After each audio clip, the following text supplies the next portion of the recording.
Kochi smart സിറ്റിയിൽ നിന്ന് Sijo V John കൂടി വിവരങ്ങൾ പങ്കുവയ്ക്കാൻ ചേരുകയാണ്. സിജോ, 13 വർഷത്തിന് ശേഷവും സർക്കാരിന്റെ ഈ സ്വപ്ന പദ്ധതി എങ്ങും എത്താതെ പോവുകയാണ്.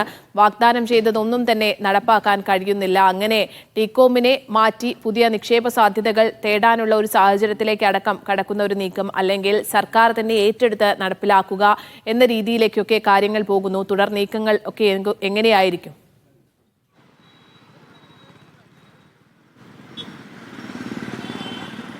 എന്തായാലും ടികോമും അതോടൊപ്പം തന്നെ സർക്കാരും ചേർന്ന് ഒരു തത്വത്തിൽ ധാരണയിലെത്തിയിട്ടുണ്ട്. അതിൻ്റെ ഒരു സാഹചര്യത്തിൽ തന്നെയാണ് ഈ പദ്ധതിയിൽ നിന്ന് ടികോം പിന്നോട്ട് പോകാൻ തീരുമാനിച്ചിരിക്കുന്നത്.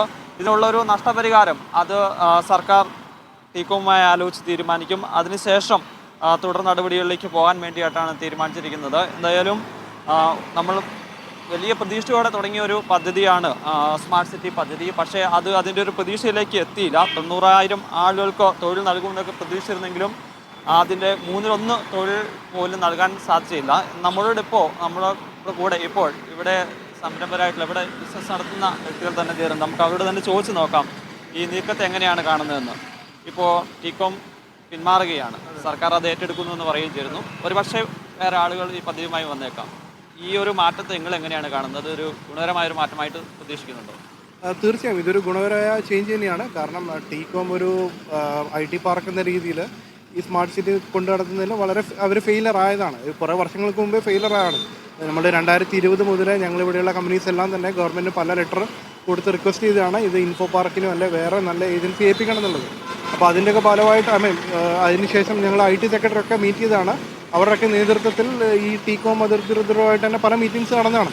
പക്ഷേ അന്ന് കൊടുത്ത നിർദ്ദേശങ്ങളൊന്നും തന്നെ അവർ പാലിക്കപ്പെട്ടിട്ടില്ല. അവർ കംപ്ലീറ്റ്ലി ഇതൊരു റിയൽ എസ്റ്റേറ്റ് എന്ന രീതിയിലാണ് കൊണ്ടു നടത്തുന്നത്. അപ്പോൾ അവരൊരു IT പാർക്ക് എന്ന രീതിയിലായിരുന്നു നടത്തേണ്ടിയിരുന്നത്. അപ്പോൾ അവരുടെ കമ്മിറ്റ്മെൻറ്റ് കംപ്ലീറ്റ്ലി അവർ ഫെയിലായ സാഹചര്യമാണ്. അപ്പോൾ ഇപ്പോഴെങ്കിലും ഇത് എടുത്തിരിക്കുന്ന വളരെ പോസിറ്റീവായിട്ടുള്ളൊരു മൂവാണ്. നമ്മൾ ഒരു 3-4 വർഷം മുമ്പ് എടുക്കുമായിരുന്ന അത്രയും കൂടുതൽ ഡെവലപ്മെൻറ്റ് ഇവിടെ നടന്നേനെ. അപ്പോൾ നിങ്ങൾക്ക് തന്നെ കണ്ടറിയാം, ഇവിടെ കഴിഞ്ഞ 10 വർഷം ഉണ്ടാകേണ്ടിയിരുന്ന ഒരു ഡെവലപ്മെൻറ്റും ഇവിടെ കൊണ്ടുവന്നിട്ടില്ല. അപ്പം ഇനിയെങ്കിലും ഉണ്ടാകുമെന്നുള്ള പ്രതീക്ഷയാണ്. ഇൻഫോ പാർക്കോ അല്ലെങ്കിൽ ഇൻഫോ പാർക്കിൻ്റെ പോലെ ക്രെഡിബിൾ ആയിട്ടുള്ള ഒരു ഏജൻസി ഇത് ഏറ്റെടുക്കുകയാണെങ്കിൽ നമുക്കിനി ഒരുപാട് ജോബ് അവസരങ്ങളും ഒരുപാട് ഡെവലപ്മെൻറ്റ്സ് ഇവിടെ ഉണ്ടാകാനുള്ള സാധ്യതയുണ്ട്. ഇൻഫോ പാർക്ക് എടുക്കുകയാണെങ്കിൽ വളരെ നല്ലതാണ്. കാരണം ദേ ക്യാൻ ഡു വണ്ടേഴ്സ്. അവർ ഓൾറെഡി ഒരു ക്രെഡിബിൾ ഏജൻസി ആയിട്ട് പ്രൂവ് ചെയ്ത ഒരു ആൾക്കാർ തന്നെയാണ്. അതുകൂടാതെ ഇതിൻ്റെ ഒരു സൈഡിലുള്ളത് ഇൻഫോ പാർക്ക് phase 2 ആണ്. അപ്പം അതിന് കിടക്കുന്ന ഒരു സ്പേസ് ആണിത്. ഇൻഫോ പാർക്കിനാണ് ഫർദർ ഇപ്പോൾ ഡെവലപ്മെൻറ്റ്സ് ലാൻഡ് ഇല്ലതാണ്. അപ്പോൾ ആ ഒരു സാഹചര്യത്തിൽ ഇൻഫോ പാർക്കിനെ തന്നെ ഇത് ഏൽപ്പിക്കുകയാണെങ്കിൽ they can actually create wonders. അതിനുള്ള എല്ലാ സ്കോപ്പും ഈ ലാൻഡിലും ഉണ്ട്. അതിനുള്ള എല്ലാ ഓപ്പർച്യൂണിറ്റി ഇവിടെയുണ്ട്. അത് പ്രോപ്പറായിട്ട് ടാപ്പ് ചെയ്യുക എന്നുള്ളതാണ് ഇനിയിപ്പോൾ ചെയ്യാനുള്ളത്. അതിൻ്റെ പേഴ്സണൽ ആയിട്ടുള്ള എക്സ്പീരിയൻസ് എങ്ങനെയായിരുന്നു? ഇത്രയും വർഷമായിട്ട് ഇവിടെ ചെയ്യുന്നു. കഴിഞ്ഞ 2 വർഷം മുമ്പാണ് ഞങ്ങൾ ഇങ്ങോട്ട് മാറിയത്.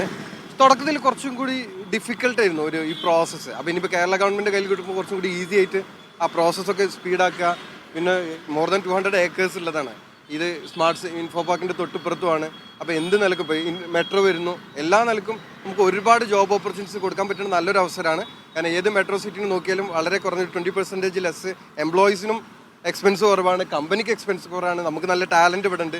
അപ്പോൾ എനിക്ക് തോന്നുന്നു കേരള ഗവൺമെൻറ് കയ്യിൽ കിട്ടുന്നതോടുകൂടി സ്മാർട്ട് സിറ്റിയിൽ നിന്നുള്ളവരുടെ പ്രതികരണമാണ് കേൾക്കുന്നത്. സിജോ വി ജോണിനോട് അവർ സംസാരിക്കുകയാണ്. ഈ ടികോമിനെ ഒഴിവാക്കി പുതിയൊരു കമ്പനി വരികയാണെങ്കിലും സർക്കാർ ഈ കൊച്ചി സ്മാർട്ട് സിറ്റി ഏറ്റെടുക്കുകയാണെങ്കിലും വലിയ അത്ഭുതങ്ങൾ, കൂടുതൽ തൊഴിലവസരങ്ങളിലൊക്കെ ഉണ്ടാകും എന്ന പ്രതീക്ഷയാണ് അവർ പങ്കുവയ്ക്കുന്നത്.